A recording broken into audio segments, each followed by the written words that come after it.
ഞാൻ താങ്കളിത് പറയുമ്പോൾ മനസ്സിൽ ഓർമ്മയിലേക്ക് വന്നത് എന്താണെന്നറിയോ? 2016 പിണറായി സർക്കാർ അധികാരത്തിൽ വന്നു.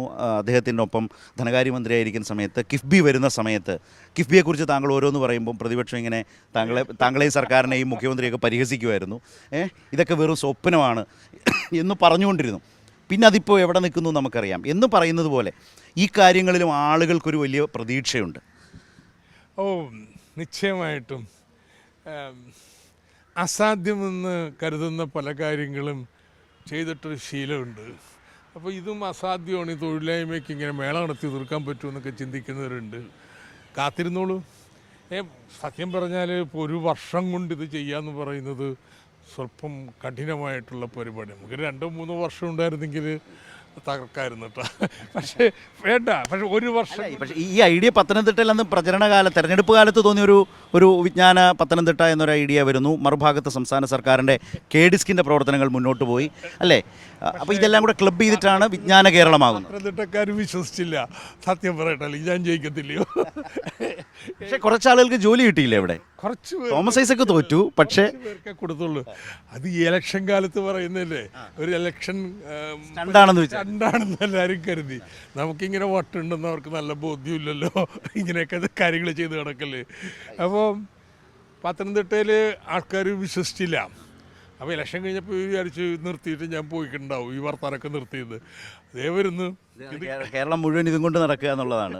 അപ്പോൾ പിന്നെ പത്തനംതിട്ട ഇപ്പോൾ 3000 പേർക്ക് ജോലി കൊടുത്തു.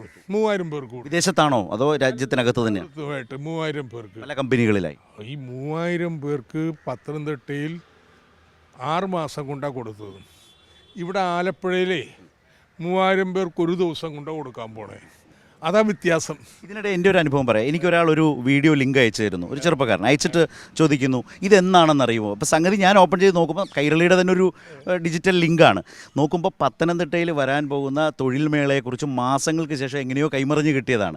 അപ്പോൾ ഞാൻ പറഞ്ഞു അത് കഴിഞ്ഞു, പക്ഷേ ഇനി അടുത്തത് വരുന്നത് ഞാൻ മനസ്സിലാക്കുന്നത് ആലപ്പുഴയിലാണ്, നിങ്ങൾ അന്വേഷിച്ച് നോക്കുമെന്ന് പറഞ്ഞൊരു അനുഭവം ഈ പറഞ്ഞതുപോലെ. ഈ സോഷ്യൽ മീഡിയ കാലത്ത് ഈ വീഡിയോസ് ഇങ്ങനെ സ്പ്രെഡ് ചെയ്യുമല്ലോ. സ്പ്രെഡ് ചെയ്യുന്ന സമയത്ത് പത്തനംതിട്ടയിലെ ഈ പറഞ്ഞ ജോബ് ഫെയറിനെ കുറിച്ച്, തൊഴിൽ മേളയെക്കുറിച്ച് അറിഞ്ഞപ്പോൾ ഇനി ഉടനെയാണെന്ന് വിചാരിച്ച ആളുകളുമുണ്ട്. അപ്പോൾ ഇതിന് ആളുകളുടെ ഇടയിൽ ഒരു വലിയ പ്രതീക്ഷയും അന്വേഷണവും ഉണ്ടല്ലേ? നിശ്ചയമായിട്ടും. ഒരു 70കളിലൊക്കെ ദേശീയ തലത്തിലെ തൊഴിലില്ലായ്മ നിരക്കിൻ്റെ ഇരട്ടിയായിരുന്നു കേരളത്തിൽ. എന്നാൽ 2000 ആയപ്പോഴുണ്ടല്ലോ 3 ഇരട്ടിയും, ഒരു വർഷം 4 ഇരട്ടിയായി. അവിടെ നിന്ന് ഇപ്പോൾ കുറഞ്ഞിട്ടുണ്ട്. ഇപ്പോഴത്തെ ദേശീയ സാഹചര്യം, കേരളത്തിലെ സാഹചര്യം തൊഴിലില്ലായ്മയുമായി ബന്ധപ്പെട്ട് ഇപ്പം കേരളത്തിനെ കളിയാക്കാൻ വേണ്ടി എല്ലാവരും പറയണത് ശരിയറിയാം. അവിടെ വിദ്യാഭ്യാസമുണ്ട്, ആരോഗ്യമുണ്ട്, വീടുണ്ട്, പെൻഷനുണ്ട്, ഇതൊക്കെ ഉണ്ട്.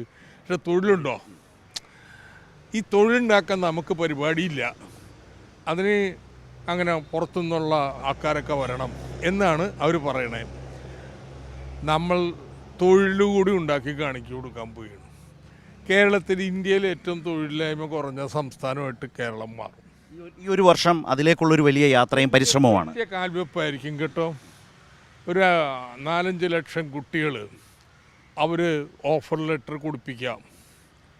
പിന്നെ നമ്മളിപ്പോൾ തൊഴിലില്ലാതെ പാസ്സായിട്ട് പുറത്ത് നിൽക്കുന്നവരിൽ അവർ ഇന്നൊരു 3-4-5 ലക്ഷം പേർക്ക് തൊഴിൽ കൊടുക്കാം. ഇതിൽ ആരെങ്കിലും ഒരാൾ വിചാരിച്ച് കിടക്കുന്ന വിസ്മയമല്ല കേട്ടത്. ഇപ്പം ഇന്നലെ ഞാൻ നമ്മുടെ ജോയ് സെബാസ്റ്റ്യനുമായിട്ട് സംസാരിക്കുന്നു. ചേർത്തല ഇൻഫോ പാർക്ക്, ഇവിടെ ടെക് ജൻഷ്യയുടെ കൺസോളാണ് ഞങ്ങൾ ഇൻ്റർവ്യൂവിന് ഉപയോഗിച്ചത്. ഒരു വിസ്മയം ഉണ്ടാകും. 14 ജില്ലയിൽ നിന്നും കുട്ടികൾ 50 കമ്പനികൾക്ക് വേണ്ടി ജോലിക്ക് അപ്പിയർ ചെയ്യണം. ഇല്ല, ഒരു കാര്യം, ഞങ്ങളും ഓഫീസിലെ സൂമിന് പകരം ഉപയോഗിക്കുന്ന കൺസോളാണ്. നമുക്ക് വളരെ വളരെ സുഖകരമായി എത്രയോ സമയം വേണമെങ്കിൽ. ഇങ്ങനെ ഒരു കാര്യം വേറെ ആർക്കും ചെയ്യാൻ പറ്റില്ല. 14 ജില്ലയിൽ നിന്നും കുട്ടികൾ ഒരേ സമയം, 50 കമ്പനികൾ, ഇവിടെ ഒരു 400 പേര്. അപ്പോൾ ഇത് അങ്ങോട്ടും ഇങ്ങോട്ടും ഒക്കെ ഒരു കമ്പനി ഒരു സമയത്ത് ഒരാൾക്കല്ലേ പറ്റുള്ളൂ. അപ്പോൾ ഇതെങ്ങനെയാണ് നടത്താം? ഒരു തടസ്സവുമില്ലാതെ നടന്നു. അല്ല, ഇത്രയും പറയുമ്പോൾ എപ്പോഴും ഡാഷ്ബോർഡിൽ 14 കേന്ദ്രത്തിലും കൂടി എത്ര പിള്ളേർ ഇതുവരെയും ഇൻ്റർവ്യൂവിന് ഹാജരായി, എത്ര പേർക്ക് കിട്ടി, റെഡി ഓട്ടോമാറ്റിക് കിട്ടും. ഇപ്പം ജോയി ഞാൻ കാണാൻ പോയി. അല്ല ഇത് പറയുമ്പോൾ ഇത് അറിയാത്ത പ്രേക്ഷകർക്ക് ചിലപ്പോൾ ഒരു കൺഫ്യൂഷൻ ഉണ്ടാകും. ഇത് ഏതാണ് ഈ രണ്ട് മനുഷ്യരും കൂടി പറഞ്ഞ ജോയി ഏതാ, ഈ ടെക് ജൻഷി ഏതാണ്, വി കൺസോൾ ഏതാണെന്ന് തോന്നാം.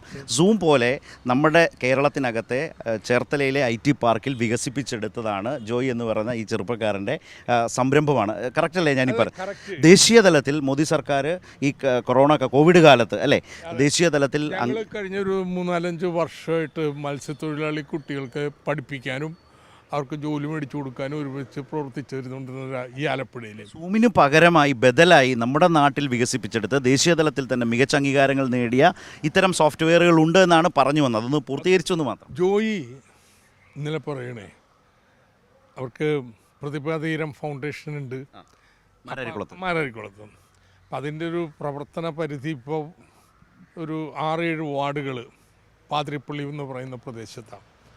അവിടുത്തെ ഹാപ്പി വില്ലേജ് എന്നും പറഞ്ഞ സങ്കല്പമാണ്. അപ്പം അതിൽ ഹാപ്പി ആയി തീരണമെങ്കിൽ എന്ത് വേണം? എല്ലാ വീട്ടിലും നല്ല തൊഴിലുള്ള ഒരാൾ വേണം. ഇവർ കൊടുക്കാൻ പോയാണ് ഒരു കമ്പനി കൂടെയുള്ളവർ ചേർന്ന് എങ്ങനെ പുറത്തുനിന്നുള്ള ജോലികൾ ഇയാളുടെയൊക്കെ സഹായം ഉപയോഗിച്ച് അവിടെ ഇപ്പോൾ സ്റ്റാർട്ടപ്പുകൾ, വർക്ക് അറ്റ് ഹോം തുടങ്ങിയവ. അപ്പം നമ്മളും വിജ്ഞാന കേരളവും തമ്മിൽ അവരോട് ബന്ധപ്പെടാൻ പോയാണ്. തൊഴിൽ അവർ കണ്ടുപിടിക്കും. നമ്മൾ ഇത് സപ്പോർട്ട് ഐടിയിലും എറണാകുളത്തും ഒക്കെ ഇട്ട് ഇവർ പ്രൊഫഷണൽസ് അല്ലേ, അതിനുള്ള സ്കിൽ ട്രെയിനിങ് നമ്മൾ കൊടുക്കും. വിജ്ഞാന കേരളം തയ്യാറാക്കി കൊടുക്കും. അപ്പോൾ എന്തുണ്ടാവും? ഉറപ്പായിട്ട് ജോലി കൊടുക്കും. ഇതിപ്പോൾ തന്നെ ഇവിടെ പ്രതിഭാതീരം ഫൗണ്ടേഷൻ ചെയ്യുന്നുണ്ട്. അവർ ലൈബ്രറി എന്നും പറഞ്ഞൊരു ലൈബ്രറി ഉണ്ട്. അതിൻ്റെ മുകളിൽ 10 കമ്പ്യൂട്ടർ വെച്ച് പരിശീലനം നൽകുന്നുണ്ട്. കൃത്യമായിട്ട് തൊഴിൽ കണ്ടുപിടിച്ചാനുള്ള പരിശീലനമോ. ഇപ്പോൾ 110 പേരെ അവിടെ പരിശീലിപ്പിച്ചിട്ടുണ്ട്. 100 പേർക്ക് ജോലി കിട്ടിയെന്ന്. ഇതിൻ്റെ ഒരു പ്രത്യേകത എന്താണെന്ന് വെച്ചാൽ നമ്മുടെ നാട്ടിൽ ഇത്തരം ചെറിയ മൈക്രോ യൂണിറ്റുകളിൽ നിന്ന് കേരളത്തിൻ്റേതായിട്ടുള്ള തനത് വിജയ മാതൃകകളായി മാറിയിട്ടുണ്ട്. പ്രസ്ഥാനം അങ്ങനെ വന്നു, ജനകീയാസൂത്രണ പ്രസ്ഥാനം അങ്ങനെ വന്നു, കുടുംബശ്രീ ഇന്ന് ലോകം ശ്രദ്ധിക്കുന്നതായി മാറി. കേരളത്തിൻ്റെ തനതായിട്ടുള്ള ഇടതു ബദലിലൂടെ, അങ്ങനെ കൂടി പറഞ്ഞു പോകേണ്ടത്, ഇടതു ബദലിലൂടെ രൂപപ്പെട്ടതാണ്. അപ്പോൾ അവിടെയാണ് പുതിയ ഉദ്യോഗാർത്ഥികൾക്ക് അനുയോജ്യമായ തൊഴിൽ കണ്ടെത്താനുള്ള പുതിയ സാധ്യതകളിലേക്കൊരു കാൽവെപ്പാണ്. ഒരു വർഷം കൊണ്ട് ഇതാ ഇങ്ങനെ. ഇത് പറയുമ്പോൾ പ്രതിപക്ഷം ഒന്ന് അലോസപ്പെടും. കാരണം മാറ്റം ഉണ്ടാക്കുമെന്ന് പറഞ്ഞാൽ മാറ്റം ഉണ്ടാക്കുന്നവരാണ് ഈ നാട് ഭരിക്കുന്നതെന്നൊരു തോന്നൽ നിങ്ങളെക്കുറിച്ചൊക്കെ ആളുകൾക്ക് നല്ലതുപോലെ വന്നിട്ടുണ്ട്.